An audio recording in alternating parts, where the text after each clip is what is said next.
Il-proposti tal-Partit Nazzjonalista settur tat turiżmu diġà qed jintlaqgħu tajjeb bil-pjan sħiħ mistenni jiġi ppreżentat fil-jiem li ġejjin.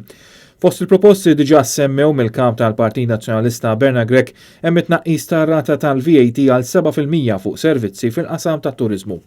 Waqt il-programm Net Live, il-President tal-Assoċjazzjoni tal-Istabilimenti tal-Catering Ruben Buttigieg qal li l-Assoċjazzjoni tapprezza din il-proposta u qal li dan huwa aspett li l-Assoċjazzjoni ilha tistudja sa minn qabel ma faqqet il-pandemija. Inċentiva li għalina hija importantissima u li jinna nistudjaw sew, ġifieri apprezzajna immens fejn ġie propost li tonqos il-VAT rate, ir-rata tal-VAT għal 7%. Ruben Buttigieg qal li fil-fatt diversi pajjiżi Ewropej uħud minnhom kompetituri ta' Malta għandhom rata ta' VAT naqsa fuq servizzi turistiċi, rati li huma ferm inqas minn 18% VAT li titħallas bħalissa f'Malta.